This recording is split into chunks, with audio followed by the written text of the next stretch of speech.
Greetings and welcome to the energy of Gemini. Mutable air is in the house. The third house is open. Welcome to the channel. This is Ron from Terror of the Twin Sun.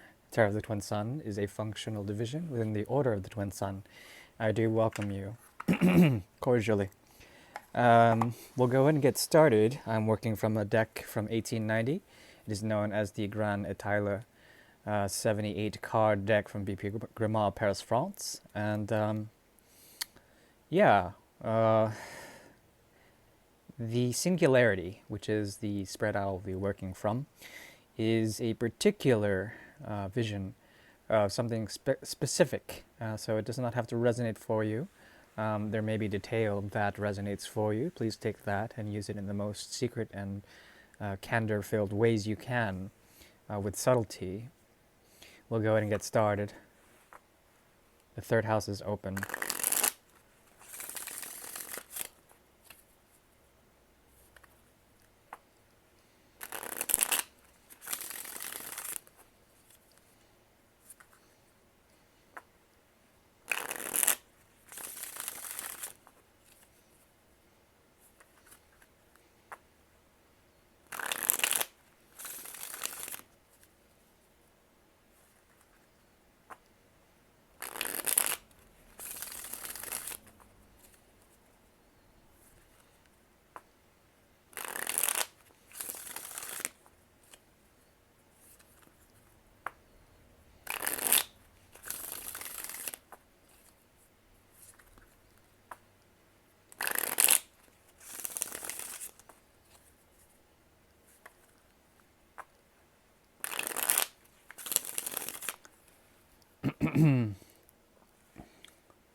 There's a mode of action here that has to do with resurrection, calling into mind the higher ideal.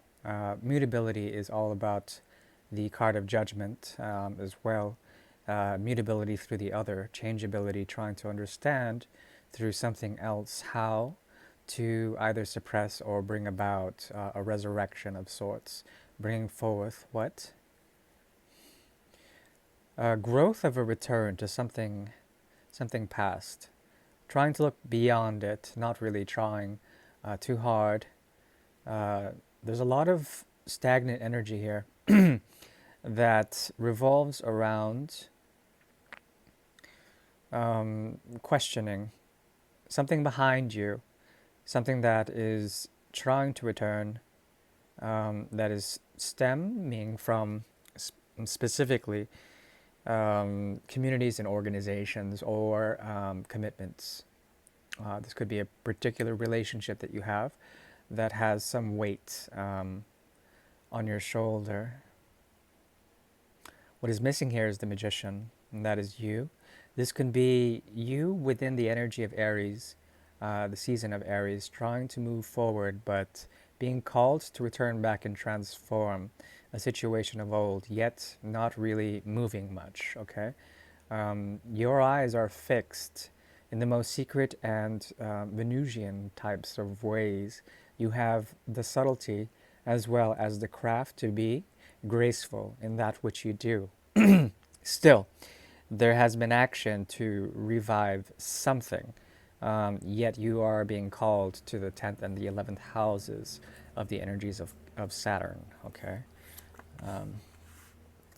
For the time being, within the mirror, there is a movement here. The energy of Gemini as well as a Leo, strong here. 5th, 7th, and 3rd houses. The ability also to find in isolation a way of doing things, moving from the Queen to the Page of Swords, being informed as to how you offer things in the past. 2 cups have emerged within the court cards. There's something about this that talks about immaturity or amaturity in terms of people that you may have left behind. In your time of solace, if that is where you are, there's a spiritual undertone that is deeply linked to the 12th and the 11th houses, okay? This is the gateway into communities. Yet you don't find yourself yet part of a proper community that has traditional qualms or traditional ways of grounding in terms of commitments, bringing forth a sense of place, a sense of social standing, a place of understanding when it comes to practicalities or realities. There is a period of isolation that surrounds you, letting go of especially Oedipal complexes, um, and perhaps coming into a way of being linked to the 11th and 12th houses. Okay, so the energy of Uranus, Saturn, as well as Neptune strong, moving through the dream world, seeing distant horizons. And one of those horizons involves you either in the middle of a choice, um, and perhaps coming into some form of path, but you will stand at the critical point of a gateway, yet not walk through it. There's something about this, the lovers as well as the hanged man, that speaks of two different passions that you may have and not being able to cross the threshold into those. Why? I'm not exactly sure. This could be because you are torn between something that may hold a lot of stability and it might represent some sort of new beginning and give you a sense of empowerment. There's an end to pain and a meeting with someone who is very strongly acclimated towards your energy. They have a great deal of desire as well as empowerment to give you in some sort of way. Okay, lots of Leo energy there. Okay, if the fifth house is tied to the energy of children as well as frivolity, good times, pleasure, as well as love. And that is what I see around the corner, but I'm not sure exactly if you're going to be taking that. The threshold is there, but if you're going to penetrate it or not, it really is up to you. That is through the energy of the triplicity of air, the movement from the third house to the 11th house involves significant others, and negotiating with these others in order to transcend in some sort of way. But the spiritual undertone of this reading is very strong, and it has to do with isolation, abandonment, detachment mostly, and finding a way to be non attached to things that may try to attach onto you.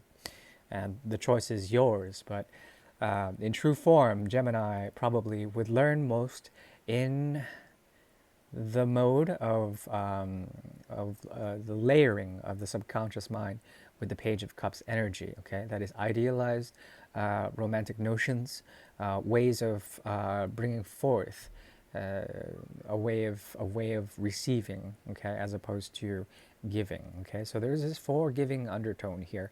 It may be that you have to forgive yourself or others for not making that first step into the threshold, because there's something from the past that is beckoning to you that has to do with the illumination of things known and these things growing, okay? Secrets as well as layers that are beneath the veil. And it's up to you whether or not you're willing to share that with potential others in the future, okay? And that's the kicker.